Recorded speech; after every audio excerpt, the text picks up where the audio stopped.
એક મનુષ્યનું જીવન આપણે કેવી રીતે જીવવું જોઈએ એ વાત આપણને જે સમજાવી છે એ આપણે ભૂલવી ન જોઈએ. એક વખત પરમ પૂજ્ય પ્રમુખ સ્વામી મહારાજ અમદાવાદમાં હતા. ત્યાં એક આઈએએસ થનાર યુવાન જેને યુપીએસસીની એન્ટ્રન્સ એક્ઝામ આપેલી, એ પ્રમુખ સ્વામી મહારાજને વ્યક્તિગત મુલાકાત દર્શન વખતે મળ્યા અને એમણે પ્રમુખ સ્વામી મહારાજને પ્રશ્ન પૂછ્યો કે જીવનના અંતે મૃત્યુ નિશ્ચિત છે તો જીવન જીવવાનો હેતુ શું છે? ખૂબ સુંદર અને મૂળભૂત ફંડામેન્ટલ ક્વેશ્ચન પૂછ્યો. પ્રમુખ સ્વામી મહારાજે ત્વરિત એ પ્રશ્નનો ઉત્તર આપ્યો. એમના અનુભવ પરથી, સત્શાસ્ત્રો કથિત જ્ઞાનથી, એમના શાણપણામાંથી, એમની દિવ્યતામાંથી, out of all his experience, wisdom and divinity, Pramukh Swami મહારાજે ખૂબ સુંદર ઉત્તર આપ્યો. કારણ કે પ્રમુખ સ્વામી મહારાજ આ જીવન જીવવાની શૈલી ખૂબ સારી રીતે જાણતા હતા. એમને એક આદર્શ મનુષ્યનું જીવન કેવું હોવું જોઈએ એનો પ્રત્યક્ષ અનુભવ હતો. એમના જીવનકાળ દરમિયાન એમણે જે રીતે જીવન જીવ્યા, જે રીતના એમના અનુભવો હતા, અને આપણા મહાન સત્શાસ્ત્રોમાં જે વાતો લખી છે એ પ્રમાણે ખૂબ સુંદર ઉત્તર આપ્યો. પ્રથમ વાત પ્રમુખ સ્વામી મહારાજે કરી, કુલ 5 વાત કરેલી. એમાં પ્રથમ વાત કરી કે પોતાની સાંસારિક જવાબદારીઓ બરોબર નિભાવવી. જો આપણે અહીંયા બેઠા છીએ, આપણે આપણી સાંસારિક જવાબદારીઓ તો બરોબર નિભાવીએ છીએ, કારણ કે તમે નોકરી, ધંધો, વેપાર કરી અને પરિવારને સમૃદ્ધ અને સુખી કરવા પ્રયત્ન કરો છો. તમારા સંતાનોને સારો અભ્યાસ કરાવવા માટે પ્રયત્ન કરો છો.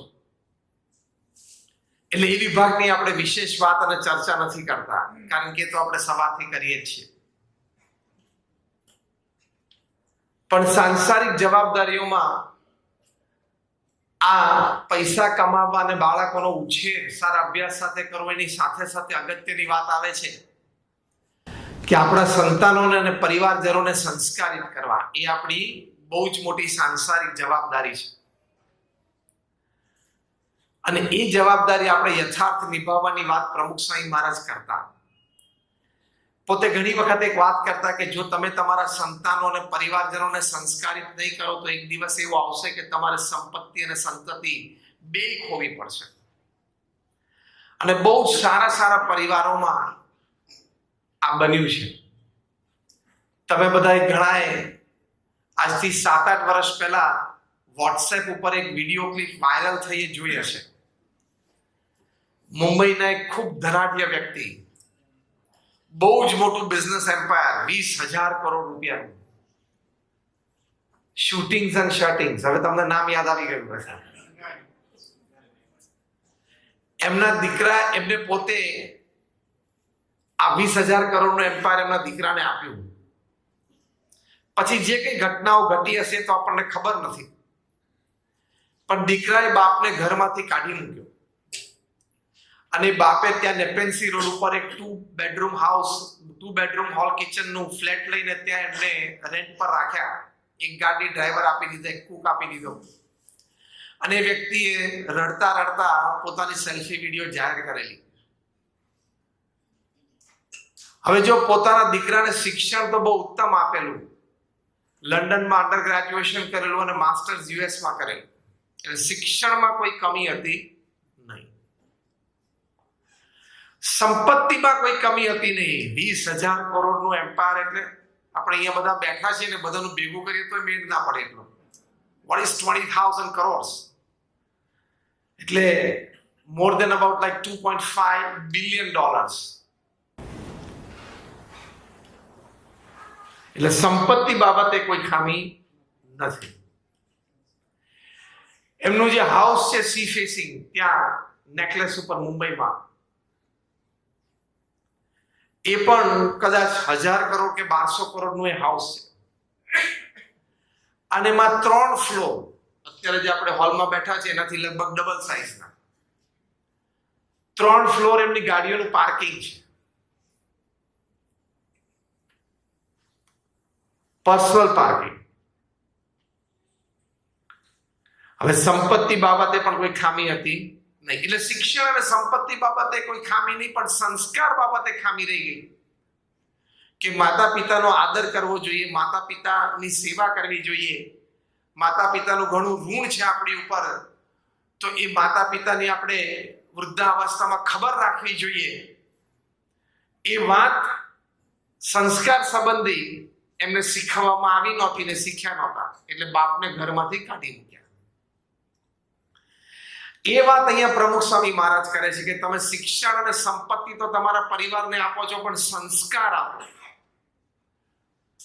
સંસ્કાર નહીં આપો તો સંપત્તિ અને સંતતિ બે ખોવાનો વારો આવશે. અને સંસ્કાર હશે તો પરિવારમાં આનંદ અને સુખ રહેશે.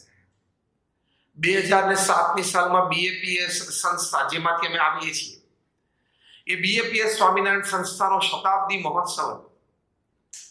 એમાં યુવા દિનનો કાર્યક્રમ અમે એક દિવસ સાંજે ગોઠવેલો.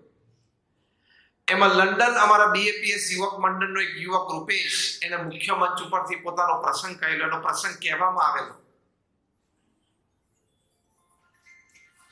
એ પ્રસંગમાં એ જે યુવક, એનું નામ દીક્ષિતનો પ્રસંગ કહેવામાં આવેલો કે એ યુવકને નાનપણથી ઈચ્છા હતી કે મારે ફોટોગ્રાફી અને ગ્રાફિક ડિઝાઇનમાં મારી કરિયર બનાવી છે. એક શોખ હતો ને મનમાં એક સંકલ્પ હતો. તો એને એની માટે પ્રયત્ન કર્યો. એટલે ઇંગ્લેન્ડ અને યુરોપની બહુ જ પ્રસિદ્ધ યુનિવર્સિટી, આ બે કોર્સીસ માટે, રેવન્સલેન્ડ યુનિવર્સિટી, એમાં એમને એડમિશન મળ્યું. બધા એમને અભિનંદન પાઠવ્યા કે આવી સારી યુનિવર્સિટીમાં આવો સારો કોર્સ, અને તારે મનમાં નાનપણથી જે સંકલ્પ હતો એ પૂરો થયો. એને પણ આનંદ હતો. એડમિશન મળ્યું. હજી કોલેજ શરૂ થાય પહેલા એમના માતૃશ્રીને પેરાલિસિસનો સ્ટ્રોક આવ્યો અને બોડીમાં લોઅર હાફ સંપૂર્ણ પેરાલાઇઝ થઈ ગયા, કોઈ મુવમેન્ટ જ નહીં. હવે માતા અને દીકરો બે જ જણા ત્યાં લંડનમાં રહેતા, અને સામાન્ય મધ્યમ વર્ગનો પરિવાર, એટલે ઘરે કઈ ફૂલ ટાઈમ નર્સ એની માતાની વ્યવસ્થા માટે રાખી શકે એવો સક્ષમ નહોતો. એટલે એને નક્કી કર્યું કે મારી માતાની સેવા મારે કરવી. મારી માતાએ મને નાનપણથી જે BAPS સ્વામિનારાયણ સંસ્થામાં લાખો પરિવાર ઘર સભા કરે છે, એ ઘર સભામાં મને સંસ્કાર આપ્યા છે. મને શ્રવણની, પ્રહલાદની, નચિકેતાની, ધ્રુવની વાતો કરી છે. એ જે શ્રવણની વાત મારી માતાએ મને કરી છે, એ શ્રવણનું ચારિત્ર એ મારા હૃદયમાં દ્રઢ થયું છે. મારે મારી માતાની સેવા શ્રવણની જેમ કરવી. જો આ આપણી સાંસારિક જવાબદારીઓ છે.